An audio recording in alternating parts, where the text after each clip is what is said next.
pregnancies. I would say that KEMRI for the longest time was more focused on infectious diseases. But of course we do research on non-communicable diseases, cancer included. One of the key things we invested in early, way back in the year 2000 about cancer was to really understand the burden, to understand what is affecting our people. So we invested in establishing a cancer registry that has been in existence for over 20 years. So we were able to tell the cancers that are prevalent in the community, which ones are going up, which ones are going down, what then would inform research or putting in more resources. So for instance, when we look at women, we have data that supports that breast cancer and cervical cancer are the two cancers that are killing our women. We have data on incidence, we have data on mortality, we have data on survival. And you realize that we are diagnosing these women at a late stage. What happens when you diagnose them at a late stage, stage 3, stage 4? It means that there are poor outcomes. Many women are dying of these diseases. So the question then should be, why are they being diagnosed late? Is it them coming to the facility late, or is it our health system that is failing them? We've also seen, of course, cancers that are also common in the men population, like prostate cancer, esophageal cancer. We are seeing colorectal cancer now coming up, both in men and women. Esophageal cancer as well, very common in women. So you're having this double burden of cancers affecting the women, but overall, 40% of the cancers in women are breast and cervix.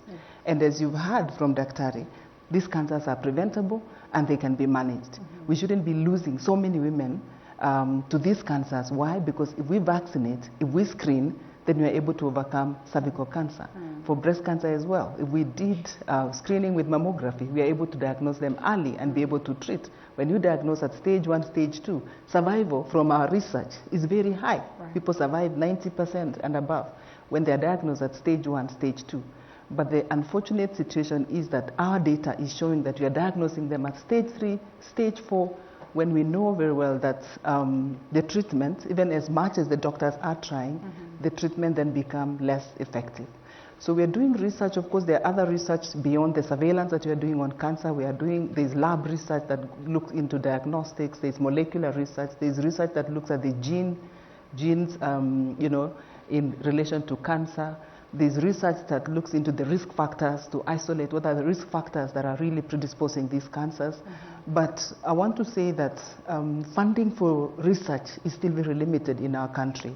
We really need to invest in research. We have not invested adequately in research, in funding research that is affecting our people. We over-rely on donor funding, and when you over-rely on donor funding, then you don't really get to be in control of the agenda. So we need government to put in funding for research so that we can be able to do more and be able to really come up with more intervention, more ways of diagnosing these cancers early, better therapeutic ways so that we can manage the cancers that are being diagnosed in the population. We're glad that the government is here tonight, and so I hope the government is taking note. But then before you come in with Phoebe, briefly, Dr. Professor acknowledges that there's knowledge gap. Perhaps there's a concern when it comes to the question of education. Just how critical would it be in terms of enlightening the masses, the element of education? And we also understand that research goes hand in hand with that element of education. So that if we get the most and the best of data from the research that we collect, and this is not disseminated to the public for use, then it becomes useless. That if we're going to form the best of policies, at that level of the government, but this then is not known and is not consumed by the masses, it becomes a problem. How do we go about this to address the same so that we all are in tandem towards this fight? Thank you very much. This year the theme is, I think, united in uniqueness, and listening to her story, what united in uniqueness means is that every cancer patient has a personal journey